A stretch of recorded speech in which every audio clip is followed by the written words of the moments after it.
Assalamu alaykum arkadaşlar, yaxşımısınızlar? İcat İlim Fen Merkezimizə xoş gəldinizlər. Bugün biz yorğunluqla sürülüşü haqqında təcrübə işləyimiz. Qınamsa diqqətinizlər ekranımızda bulsun. Bu təcrübəni işləş üçün bizə bir tane lop eynək və bir net tutan hər xil rənglik şar lazım.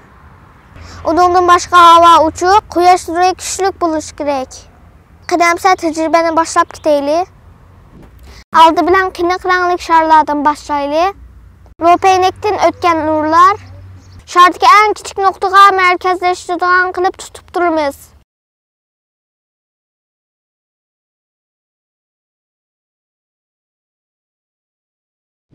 Aldı bilen kınık rənglik şarlardan başlayılı.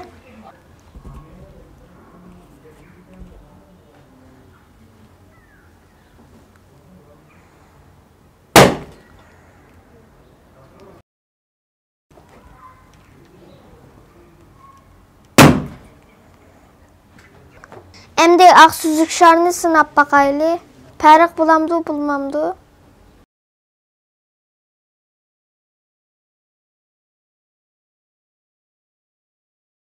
Sizlermi körgününlardaki ağşlar itilmedi?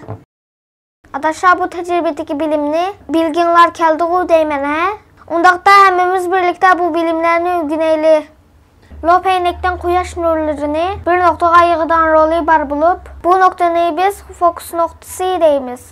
Bu noktanın kızıqlığı başka yerlerge qaraganda yuqarı buldu. Qidıq rənglik nəslər nurun köp kısmını sümürüp, az kısmını qaytırdı. Şuna bayan, qınıq rənglik şarlarga çıkan nurlarının köpey sümürülüp ketkeşke, şarının kızıqlığı işip kitip itilip getdi. Bunun əksisi, ağ rənglik yoki uçuq rənglik nəslər özgə düşkən nurlarının köp kısmını qaytırıp, az bir kısmını da sübürdüğanlığı üçün yeterlik derecede kızım ağaçqa itilip ketmedi. Bu bilimni biz kündülük turmuşumuzda mı his qıla alayımız. Məsələn, sıx yaz günleri uçuq rəngli kiyimlərini giysek, quyaşdan kərgən nurlarını köp qaytırıb etkənligi üçün salqın turumuz. Soğuk qış günleri de qınıq rəngli kiyimlərini giyib alsaq, ular quyaşdan kərgən nurunu köp sümürgənligi üçün özümüzünü sıx his qılımız. Adaşlar, əmsə bu qıdımlıq təcrübəmiz müşünçilik buldu. Kila qıdım görüşəyli, Allah'a emanet.